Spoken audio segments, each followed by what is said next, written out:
오늘은 2026년 4월 26일 주일입니다. 오늘도 하나님께 예배드림이 감사와 기쁨이며 영광입니다. 특별히 오늘 모든 성도님들과 함께 예배드림이 저에게는 말할 수 없는 기쁨입니다. 하나님의 은총이 여러분 모두에게 가득 임하시기를 축원합니다. 오늘 말씀의 제목은 출애굽기를 통한 교훈입니다. 본문 말씀은 출애굽기 12장 40절에서 42절까지 말씀입니다. 우리 교회에서는 매일 성경을 한 장씩 읽는 성경 읽기 프로그램을 진행하고 있습니다.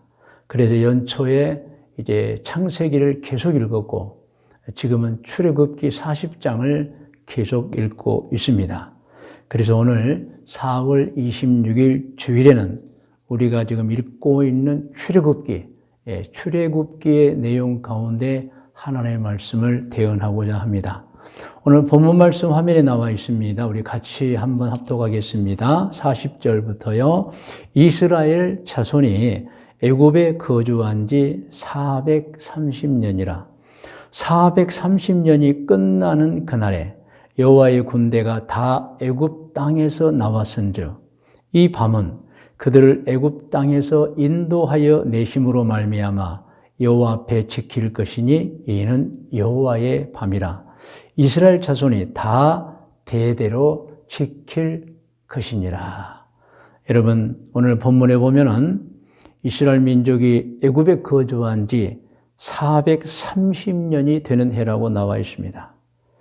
이스라엘 민족이 왜 애굽에서 430년을 거주하였을까요? 그 내용도 여러분 성경에 다 기록이 되어 있습니다. 창세기를 보면 믿음의 조상 아브라함이 이삭을 낳습니다. 그리고 이삭은 이제 에서와 야곱이라는 쌍둥이 형제를 낳아요. 그런데 그 중에 에서가 장자가 되는 것이 아니고 이제 야곱이 장자의 직분을 차지합니다. 그리고 그 야곱이 장자로서 12아들과 한 딸을 이제 낳습니다. 그러던 중에 야곱이 130세 되던 야곱이 사는 가나안 지역에 극심한 가뭄이 찾아와 기근에 허덕거렸습니다. 먹을 곡식이 떨어져 버렸습니다.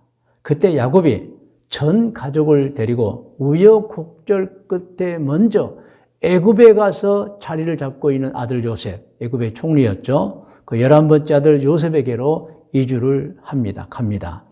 그 내용이 창세기 46장 26절 이하에 잘 나와 있습니다. 같이 합독하겠습니다.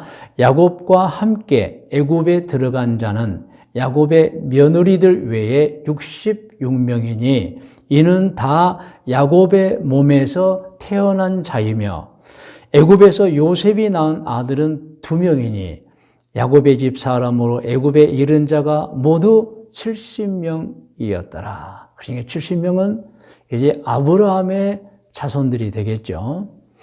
그리고 성경을 보면은 야곱은 애굽에서 17년을 살다가 147세에 세상을 떠납니다.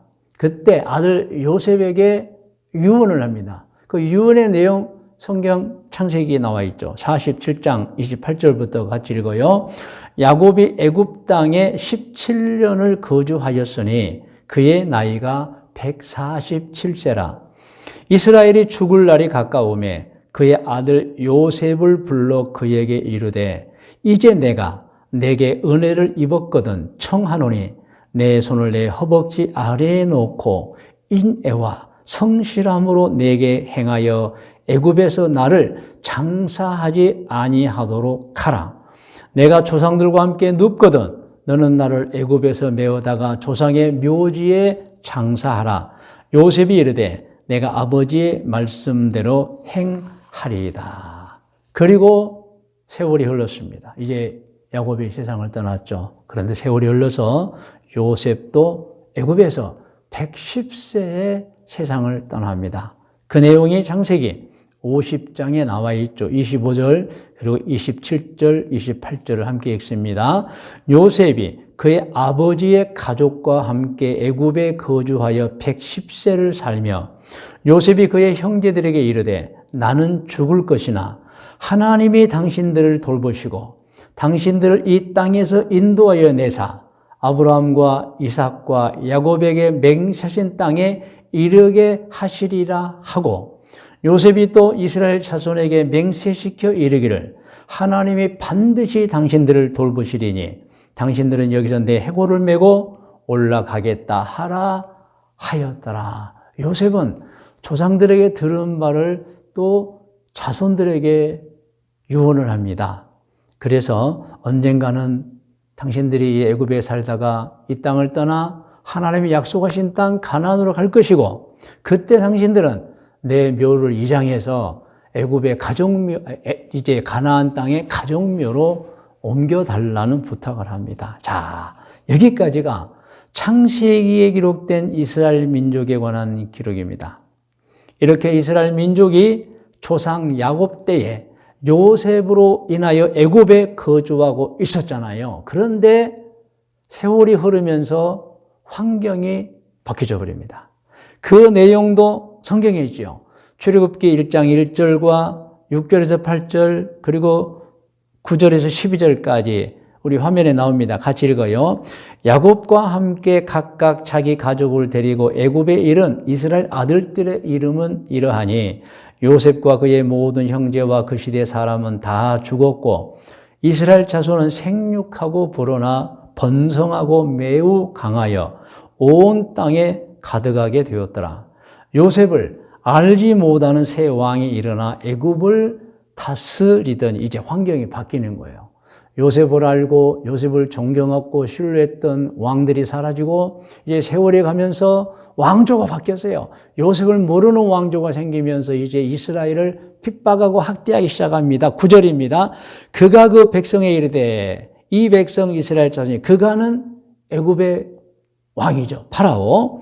자손이 우리보다 많고 강하도다. 11절. 자, 우리가 그들에게 대하여 지혜롭게 하자. 두렵건대 그들이 더 많게 되면 전쟁이 일어날 때 우리 대적과 합하여 우리와 싸우고 이 땅에서 나갈까 하노라 하고 감독들을 그들 입에 세우고 그들에게 무거운 짐을 지어 괴롭게 하여 그들에게 바로를 이루하여 국고성 비돔과 라암셋을 건축하게 하니라. 내용은 이겁니다. 야곱이 자손들을 이끌고 애굽에 도착하여 살던 중에 세월이 흘러서 이제는 어느 날부터는 요셉을 알지 못한 왕조가 탄생했죠. 그래서 그들이 이스라엘 민족들을 학대하기 시작했다는 내용입니다. 이에 출애굽기 2장 23절에서 25절을 보면은 이스라엘 민족이 애굽의 학대로 인하여 하나님께 탄식과 눈물의 기도를 드립니다. 구해달라는 기도를 드립니다. 그 내용 출애굽기 2장 23절부터 이해합니다. 같이 읽어요. 여러 해 후에 애굽 왕은 죽었고 이스라엘 자손은 고된 노동으로 말미암아 탄식하며 부르짖으니 그 고된 노동으로 말미암아 부르짖는 소리가 하나님께 상달된지라.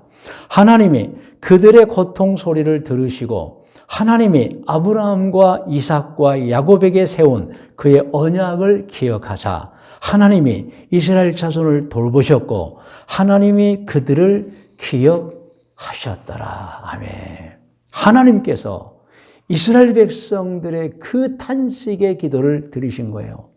이 기도를 들으시고 모세를 지도자로 삼아서 자기 백성들을 애굽에서 구출하기 시작하십니다. 그 내용도 출애굽기에 기록이 되어 있습니다. 출애굽기 3장 10절부터 이제 내가 너를 이제 하나님께서 모세에게 말씀하시는 거예요. 바로에게 보내요. 애굽 왕에게 보내요. 너에게 내 백성 이스라엘 자손을 애굽에서 인도하여 내게 하리라. 모세가 하나님께 아뢰되 내가 누구이기에 바로에게 가며 이스라엘 자손을 애굽에서 인도하여 내리까? 하나님이 이르시되 내가 반드시 너와 함께 있으리라. 내가 그 백성을 애굽에서 인도하여 낸 후에 너희가 이 산에서 신의 산을 말하죠. 하나님을 섬기리니 이것이 내가 너를 보낸 증거니라. 할렐루야. 그리고 마침내 모세는 하나님의 뜻을 받들어서 이스라엘 민족들을 학대받는 애굽에서 구해냅니다. 아멘. 그래서 여러분, 출애굽기 전체의 내용을 요약하면 하나님께서 학대받는 이스라엘 백성들의 기도를 들으시고 모세를 지도자로 세워서 애굽에서 이스라엘 민족을 구해낸 내용이 출애굽기의 내용인 것입니다. 그런데 여러분, 우리 신앙인들이 아주 크게 눈을 뜨고 중요하게 보아야 하는 성경 구절이 있어요. 그것은 하나님의 이 이스라엘 민족을 애굽에서 구해낼 것이라는 내용이 이미 약 400년 전에 예언되어 있었던 것입니다. 누구에게요? 아브라함에게. 그때는요, 아직 아브라함에게 자식이 없을 때, 하나님이 창세기 15장에서 아브라함이 자식이 없을 때 앞으로 너의 자손들이 바닷가의 모래알처럼 하늘의 별처럼 많아지리라. 그런데 그들이 어느 날 외국으로 가겠고 거기서 약 400년을 지날 때 내가 다시 그들을 가나안으로 돌려보겠다는 내용이 있는 거예요, 여러분. 창세기 15장 12절부터 같이 읽어요. 해질 때에 아브라함에게 깊은 잠이 임하고 큰 흑암과 두려움이 그에게 임하였더니 여호와께서 아브라함에게 이르시되 너는 반드시 알라. 내 자손이 이방에서 객이 그들을 섬기겠고 그들은 400년 동안 내 자손을 괴롭히리니 그들이 섬기는 나라를 내가 징벌할지며 그 후에 내 자손이 큰 재물을 이끌고 나오리라. 애굽에서 나올 것이라고 이미 예언이 되어 있는 것입니다. 그리고 430년 후입니다. 오늘 본문 말씀을 보면은 하나님께서 이스라엘 민족의 조상 아브라함에게 예언해 주신 대로 애굽에서 학대받는 그 백성들을 구해내신 것입니다. 하나님께서 백성들의 기도를 들으시고 응답해 주신 것입니다, 여러분. 그래서 우리는 출애굽기를 통해서 두 가지 사실을 알 수 있어요. 첫 번째, 하나님은 하신 말씀을 이루어 주신다는 것입니다. 할렐루야. 아브라함에게 이미 400년 전에 말씀해 주셨어요.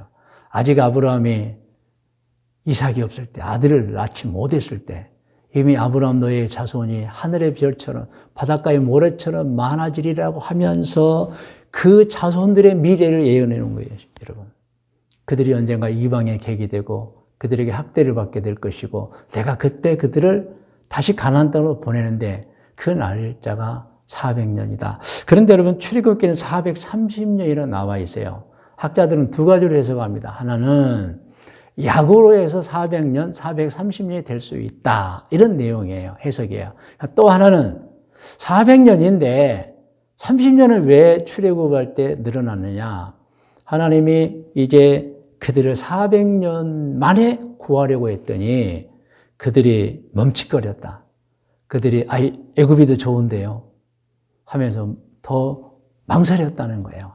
그리고 불순종했다는 거예요. 그래서 30년 늘었다. 이렇게 해석하는 분도 있어요. 그러나 여러분, 전통적으로는 이제 약 400년으로 봅니다.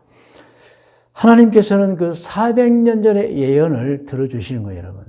그런데 성경을 자세히 살펴보면 하나님께서 하신 말씀을 이루신다는 내용들이 많이 있어요. 그 중에 이사야 55장 11절 말씀 같이 읽어요. 내 입에서 여호와 입에서 나가는 말도 이와 같이 헛되이 내게로 되돌아오지 아니하고 나의 기뻐하는 뜻을 이루며 내가 보낸 일에 형통함이니라. 하나님 말씀하신 것을 반드시 이룬다는 거예요, 여러분. 민수기 23장 19절에 여러분 아마 잘 아는 말씀이세요. 같이 읽을까요? 하나님은 사람이 아니시니 거짓말을 하지 않으시고 인생이 아니시니 후회가 없으시도다. 어찌 그 말씀하신 바를 행하지 않으시며 하신 말씀을 실행하지 않으시라. 다 하신 말씀을 이루신다는 거예요. 그래서 여러분, 이사야 7장 14절을 보면은 동정녀 탄생에 관한 예언이 있습니다. 그런데 나중에 그렇게 됩니다, 여러분. 같이 읽을까요? 이사야 7장 14절입니다. 그러므로 주께서 친히 징조를 너희에게 주실 것이라. 보라, 처녀가 잉태하여 아들을 낳을 것이요 그의 이름을 임마누엘이라 하리라. 근데 그게 그대로 여러분 이루어집니다. 여러분 마태복음 17장 22절 이하를 보면은 예수님께서 부활을 예언합니다.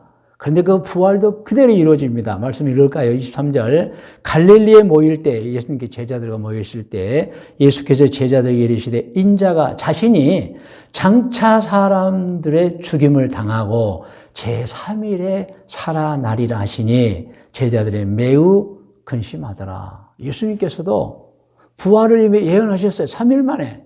그대로 3일 만에 부활하신 것입니다, 여러분. 그리고 성경에 보면은 예언은 해 놓았는데 이루어지지 않는 예언이 있습니다. 신약 성경에 있죠. 그게 데살로니가 전서 4장 16절에 17절 말씀이 앞으로 종말에 이루어질 내용이에요. 하나님의 예언입니다. 16절 읽을까요? 주께서 호령과 천사장의 소리와 하나님의 나팔 소리에 친히 하늘로부터 강림하시리니 그리스도 안에서 죽은 자들이 먼저 일어나. 이거 장래에 이루어질 내용이에요, 여러분. 여러분 이 내용 꼭 기억하시고 이대로 되시기를 주의 이름으로 축원합니다. 17절 그 후에 우리 살아남은 자들도 그들과 함께 구름 속으로 끌어올려 공중에서 주를 영접하게 하시리니 그리하여 우리가 항상 주와 함께 있으리. 이 예언입니다. 이 예언 되어 있어요. 그런데 아직은 이루어지지 않고 있어요. 어느 날 이루어질 것입니다. 우리는 예언에 따라서 여러분 부활하여 아니면 공중에 이끌려 예수님과 천년왕국을 누려야 하는 것입니다. 자, 여러분, 그래서 우리는 이러한 출애굽기를 통해서 두 가지 사실을 알 수 있는데 첫 번째 사실 이미 했죠. 예언은 반드시 이루어진다. 두 번째 사실은요. 하나님은 기도를 들어주신다는 것입니다. 여러분, 우리 기독교 신앙에서 알아야 하는 매우 중요한 내용입니다. 하나님께서 기도를 들어주신다는 거예요, 여러분. 이스라엘 민족들이 학대를 받으면서 기도했습니다. 하나님이 그 기도를 들어주시는 거예요, 여러분. 그런데 하나님이 우리의 기도를 들어주신 이유가 있어요. 그것은 우리가 하나님의 자녀이기 때문입니다. 그러므로 기도하십시오. 기도하면 응답 받습니다. 마태복음 7장 7절부터 함께 읽겠습니다. 구하라. 그리하면 너희에게 주실 것이요. 찾으라. 그리하면 찾아낼 것이요. 문을 두드리라. 그리하면 너희에게 열릴 것이니 구하는 이마다 받을 것이요. 찾는 이는 찾아낼 것이요. 두드리는 이에게는 열릴 것이니라. 너희 중에 누가 아들이 떡을 달라는데 돌을 주며 중요하죠. 생선을 달라는데 뱀을 줄 사람이 있겠느냐. 너희가 악한 자라도 좋은 것으로 자식에게 줄 줄 알거든 하물며 하늘에 계신 너희 아버지께서 구하는 자에게 좋은 것으로 주시지 않겠느냐는 것입니다. 할렐루야. 그러므로 기도하셔야 합니다. 어떤 일이든지 어떤 문제든지 붙들고 기도하십시오. 치를 위하여 기도하십시오. 가족을 위하여 기도하십시오. 행복을 위하여 미래를 위하여 기도하십시오. 여러분 나라와 민족을 위하여 기도하십시오. 복음 전도를 위해 기도하십시오. 하나님께서 응답해 주시는 것입니다. 할렐루야.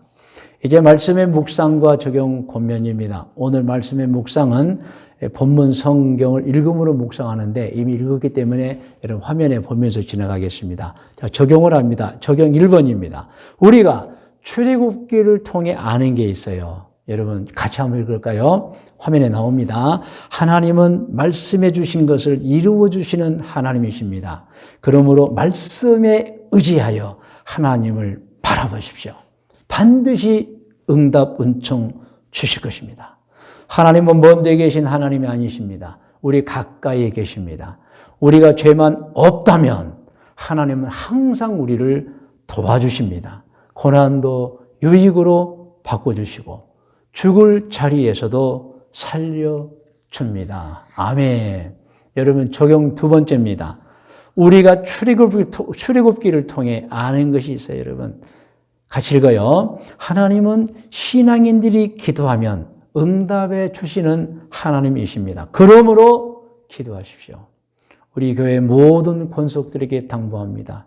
절대 죄짓지 마시고 사탄의 유혹도 물리치며 좋은 신앙으로 바르게 사십시오. 그리고 기도하시기를 당부합니다. 할렐루야. 이제 권면합니다. 여러분, 권면은 제가 여러분께 드리겠습니다. 여러분은 화면을 보시고 들으시기 바랍니다. 권면합니다. 하나님께서 보고 계시기에, 들으시기에 기도하면 응답을 주시는 것입니다. 그러므로 매일 규칙적으로 말씀이 있고 기도하시기를 권면합니다. 그리고 자기 신앙도 꼭 점검하여 천국에 들어가시는 분들 되시기를 권면합니다. 할렐루야. 이제 여러분 머리를 숙이시 바랍니다.